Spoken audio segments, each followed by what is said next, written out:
जीव कामना करता है कि हमको वृंदावन धाम मिले, वृंदावन धाम की उपासना प्राप्त हो, लेकिन यह कृपा पात्र व्यक्ति जो होता है केवल वही प्राप्त कर पाता है, अन्य नहीं।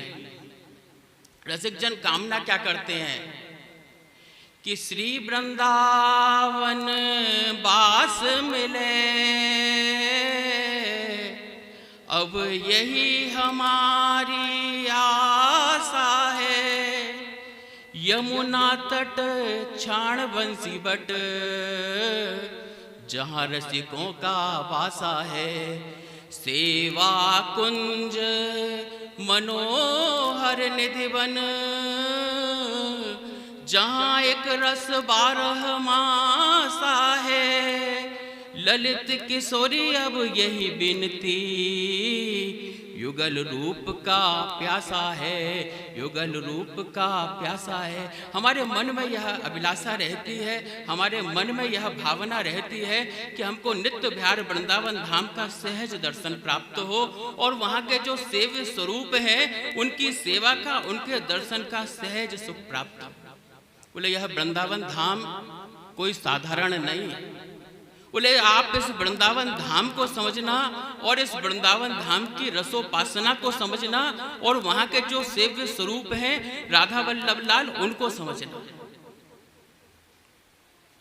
एक बार ब्रह्मा जी महाराज विराजमान थे और अपने नेत्रों से उस दिव्य वृंदावन धाम की अनुपम रूप माधुरी का दर्शन कर रहे थे। भृगु जी महाराज उनके पुत्र वहां पहुंचे, उन्होंने ब्रह्मा जी महाराज को प्रणाम किया, लेकिन ब्रह्मा जी महाराज ने उनकी तरफ देखा नहीं। ब्रह्मा जी महाराज के मुखारविंद पर एक अद्भुत प्रसन्नता का दर्शन था। उन्होंने फिर प्रणाम किया, लेकिन उन्होंने कोई जवाब नहीं दिया। थोड़ी देर में ब्रह्मा जी जिस साधना में थे, जिसको दर्शन को कर रहे थे, जब उस लीला का दर्शन करने के पश्चात उनकी वह साधना भंग हुई तो भृगु जी महाराज ने उनको फिर प्रणाम किया कि बोले महाराज मैंने आपको पूर्व में भी प्रणाम किया था, लेकिन आपने मेरे प्रणाम का महाराज उत्तर नहीं दिया। मैं देख रहा था कि आप न जाने किसको देख रहे थे और जिस समय आप दर्शन कर रहे थे उस समय आपका यह जो देह है यह पुलकायमान हो रहा था। आपके मुखारविंद पे एक अद्भुत प्रसन्नता का दर्शन था। आप महाराज किसका दर्शन कर रहे थे? तो ब्रह्मा जी महाराज भृगु जी से बोले कि भृगु तुम ब्रह्म ज्ञान में रहने के कारण तुमने इस मर्म को समझा नहीं। बोले मैं किस लीला का दर्शन कर रहा था और उस दर्शन करने के उपरांत किस प्रसन्नता का सुख प्राप्त कर रहा था, इसको तुम समझ नहीं पाए। बोले भृगु मैं नित्य विहार वृंदावन धाम का दर्शन कर रहा था और नित्य विहार वृंदावन धाम में जो प्रिया प्रीतम की लीला हो रही थी उसका दर्शन कर रहा था। बोले मैं त्रिलोकी नाथ श्री कृष्ण की जो दिव्य लीला है उस लीला का जब मैं अपने नेत्रों से दर्शन करता हूँ तो मन में विचार करता हूँ कि या छवि को नित्य दर्शन करके नैनन को सुख पाए। बोले महाराज मैंने नेत्र धारण करने का जो हेतु है, जो सुख है, वह प्राप्त कर लिया। बोले वृंदावन धाम में महाराज क्या लीला चल रही थी? एक बार वृंदावन धाम में प्रिया प्रीतम विराजमान थे और प्रिया प्रीतम के श्रृंगार लीला की रचना हो रही थी। प्रिया जी विराजमान थी, उनके श्रृंगार की रचना सखी सहचरी कर रही, हित सजनी जी कर रही। एक स्वर्ण सिंहासन पर लाल जी विराजमान थे, उनके श्रृंगार की रचना विशाखा सखी कर रही थी। तो जब श्रृंगार की रचना कर रही थी तो लाल जी ने प्रार्थना की सखी सहचरियों से कि सखियों मेरे मन में यह अभिलाषा है कि मैं भी प्रिया जी की कुछ सेवा करूं। तो सखी सहचरियों ने कहा कि बोले भगवान आप ऐसे ही सेवा समझ रहे हैं, प्रिया जी की सेवा ऐसे ही समझ रहे हैं, यह सेवा ऐसे ही नहीं मिलती। तो बोले कैसे मिलती है? कि बोले सेवा करते करते जब हमारी अहम और स्मृतियां नष्ट हो जाती हैं तब सेवा का अधिकार मिलता है। अभी हम ठाकुर जी की सेवा करने आए और यहाँ से हमने फोन किया कि बेटा तेने दुकान बंद की कि नहीं, हमें स्मृति है कि नहीं दुकान की, हम सेवा नहीं कर सकते। हम जिस मंदिर प्रांगण में आए हैं, जिन सेव स्वरूप राधा वल्लभ लाल की सेवा कर रहे हैं, उनका हमारी सेवा में उनके प्रति अनुराग नहीं, हमें अपनी स्मृति है कि हमारी दुकान खुली है कि बंद है। तो बोले महाराज हम सेवा में हैं और सेवा में विचार करें कि मैं तो इतना बड़ा सेठ और महाराज ने मुझको इस प्रांगण की सेवा बता दी, तो यह अहम होता है, यह अहम सेवा में बाधक होता है। तो बोले महाराज जब तक अहम और स्मृतियां नष्ट नहीं होती हैं तब तक सेवा का अधिकार नहीं मिलता। श्री कृष्ण बार बार अनुनय विनय करने लगे कि बोले महाराज सेवा करने का हमको भी सुख मिले, हमको भी सौभाग्य मिले। तो जब उन्होंने बार बार अनुनय विनय किया तो हित सजनी जी ने कहा कि बोले देखो ऐसा है, प्रियतम की इच्छा है, जो रास का सुख है, जो लीला का सुख है, वह तो इनसे ही प्राप्त होता है। इनके मन की अभिलाषा है, तो चलो आज इनको श्री जी की सेवा का सुख प्रदान कर दो। तो सखी सहचरियां बोले कि बोले महाराज आप सेवा करेंगे तो इस स्वरूप में सेवा नहीं करेंगे, आपको सखी स्वरूप धारण करना पड़ेगा। तो उन्होंने कहा कि ठीक है, यदि मुझको सेवा का सुख मिलेगा तो मैं सखी स्वरूप धारण करने को भी तैयार हूँ। सखी सहचरियों ने लाल जी का श्रृंगार किया और उनको श्याम सखी का स्वरूप धारण करा दिया।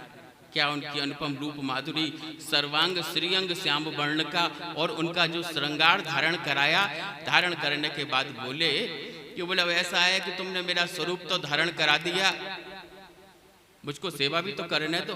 तो बोले महाराज रुको, आप अपनी अपनी मत करो, अभी तो सखी स्वरूप मिला है, जब हम आपको सेवा की अनुमति देंगे तब आप सेवा करना।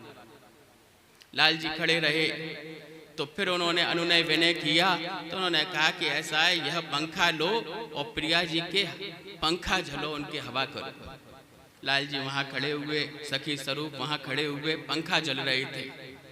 पंखा जलते जलते बोले सखियों से कि भाई हमको क्या पंखा ही जलने की सेवा मिलेगी और कोई सेवा नहीं मिलेगी? तो बोले हाँ मिलेगी। फिर उन्होंने प्रार्थना की तो हित सजनी जी ने उनको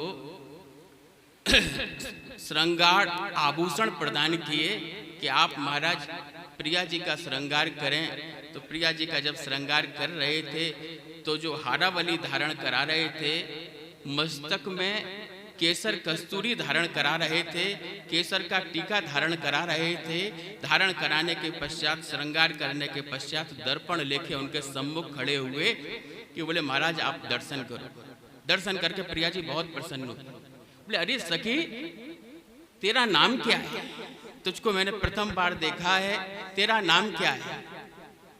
तो लाल जी सक पका गए। उन्होंने कहा कि मेरा नाम श्याम सखी है। बोले तेने बहुत सुंदर श्रृंगार किया। तो श्रृंगार किया तो हित सजनी जी, ललिता, विशाखा सभी सखियां थी। तो बोले महाराज आप इनकी सेवा से प्रसन्न हैं, तो बोले इनको और कुछ सेवा दें? तो बोले हाँ दे।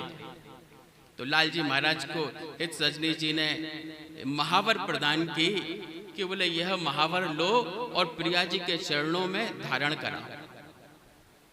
प्रिया जी स्वर्ण सिंहासन पर विराजमान और लाल जी महावर का जो कटोरा था उसको लेकर चरणारविंद में बैठे और प्रिया जी के चरणारविंद अपने हस्त कमल में लेकर दर्शन करने लगे कि देखो कितनी कृपा कि आज प्रिया जी ने अपने चरण कमल मेरे हस्त कमल में प्रदान किए। उन चरण कमल को लेकर बार बार अपने मस्तक पर धारण करें और धारण करके उनका दर्शन करें कि इनमें कहाँ से महावर लगाना प्रारंभ करें। बहुत देर तक दर्शन करते रहे तो प्रिया जी ने देखा कि यह महावर तो लगा नहीं रहे और चरण पकड़ के बैठे हुए हैं। तो उन्होंने अपने पैर पीछे करना प्रारंभ किया और जो सखी सहचरियां थी उन्होंने भी कहा कि अरे श्याम सखी तू महावर नहीं लगा रही तो पैर छोड़। तो जब प्रिया जी ने पैर खींचने प्रारंभ किए तो लाल जी ने चरणारविंद कस के पकड़ लिए और गान करते हैं कि मेरे तो आधार श्यामा प्यारी के चरणारविंद, मेरे तो आधार राधा प्यारी के चरणारविंद, श्यामा के चरणारविंद, प्यारी के चरणारविंद। तो उन्होंने कहा कि बोले महाराज आप मुझे चरण कमल की सेवा से वंचित मत कीजिए। उन्होंने चरण कमल लिए और महावर लगाना प्रारंभ किया। दोनों चरण कमल में महावर धारण करा दी। महावर धारण कराकर जैसे ही बैठे तो जो लाल जी का जो श्याम सखी स्वरूप उनके मस्तक पर पल्ला था वह पल्ला सरक गया। स्त्री में विशेषता होती है कि वह कितना भी काम करे उसके सर का पल्ला सरकता नहीं है, और पुरुष कितना भी धारण कर ले आखिर वह सरक ही जाता है। श्याम सखी स्वरूप जब वह पल्ला सरका तो उनका रूप प्रकट हुआ, उन्होंने अपना पल्ला सही किया। तो जो प्रिया जी के चरणारविंद की अभिषिक्त महावर थी वह उनके कपोलों पर धारण हुई। तो जब कपोलों पर धारण हुई उनके उस स्वरूप का दर्शन किया तो प्रिया जी बोली कि अरे प्रियतम आप। तो लाल जी बोले कि बोले महाराज मैं लीला का सुख रोज प्राप्त करता था, लेकिन मेरे मन में यह भाव था कि मुझको कभी सेवा का सुख मिले। बोले महाराज आज इन सखी सहचरियों की कृपा से मुझको सेवा का सुख मिला। ब्रह्मा जी महाराज बोले कि भृगु जिस समय वृंदावन धाम की इन दिव्य लीलाओं का मैं दर्शन करता हूँ ना तो मैं विचार करता हूँ कि मेरे नेत्र सफल हो गए और उस दर्शन को करके मेरा रोम रोम पुलकित हो जाता है। बोले यह वृंदावन धाम की उपासना, यह उपासना कोई साधारण उपासना नहीं, प्रियाचरण प्रधान उपासना है।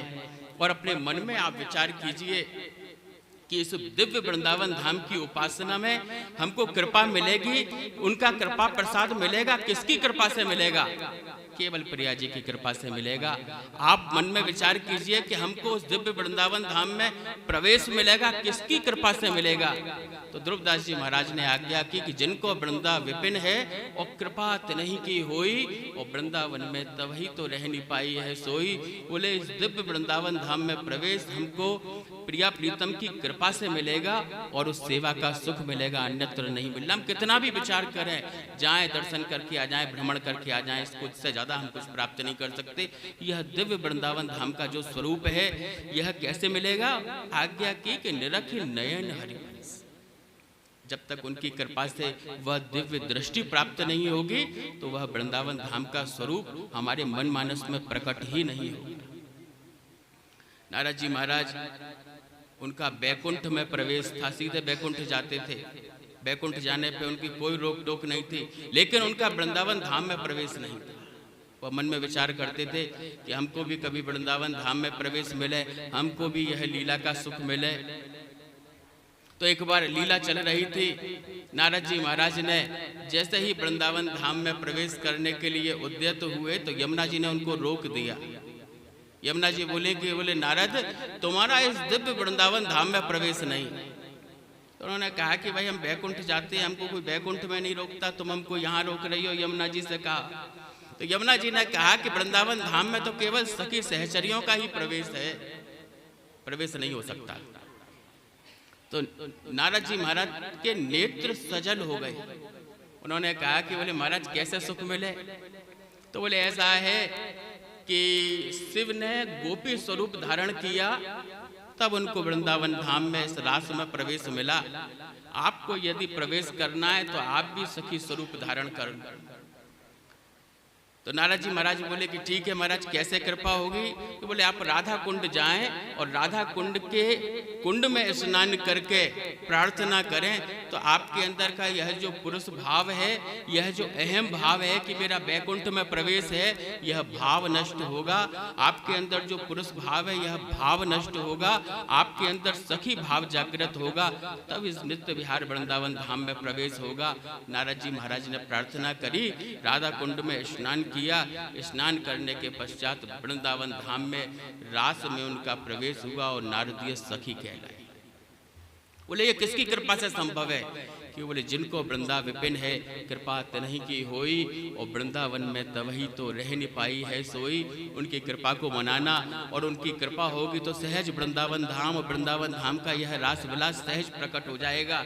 नहीं तो जैसे शिव आए, उनको प्रवेश मिला, लक्ष्मी जी आई, लक्ष्मी जी अपने वैभव के साथ वृंदावन धाम आई, उनको प्रवेश नहीं मिला। आज भी वृंदावन धाम में यमुना जी के उस पार बेलवन में विराजमान हैं और अपलक नेत्रों से वृंदावन धाम का दर्शन कर रहे हैं, उनको प्रवेश नहीं मिला। और बैकुंठ से नारायण आए, वह भी अपने ऐश्वर्य के साथ वृंदावन धाम में प्रवेश करने के लिए, इस सुख को प्राप्त करने के लिए आए, उनको भी प्रवेश नहीं मिला। आज भी वृंदावन धाम के पास छठीकरा स्थान है, वहाँ गरुड़ पे नारायण विराजमान है, वह स्थान गरुड़ गोविंद बोला जाता है। तो बोले उनको भी प्रवेश नहीं मिला। बोले हमारे मन में भी यह भाव विचार जो श्री जी का वृंदावन धाम का यह दिव्य स्वरूप प्रकट हो, किनकी कृपा से होगा। ध्रुवदास जी महाराज ने आज्ञा की कि जिनको वृंदा विपिन है कृपा तनहि की होई, और वृंदावन में तवही तो रह नहीं पाई है सोई। जब उनकी कृपा होगी तो यह वृंदावन धाम हमारे मन मानस में प्रकट होगा, और वृंदावन धाम की यह जो रसोपासना है, यह रसोपासना प्रकट होगी। आप भी अपने मन में यह भाव दृढ़ कीजिए कि ध्रुवदास जी महाराज ने कहा है कि प्रथम नाम हरिवंश हित रटि रसनादन रैन, और प्रीति रीति तब पाइए अरु वृंदावन ऐन। जब इस हरिवंश नाम के प्रति हमारी अनन्य रति हो जाएगी, तब वृंदावन धाम की और उनके सेव्य स्वरूप राधा वल्लभ लाल की सहज कृपा हो जाएगी।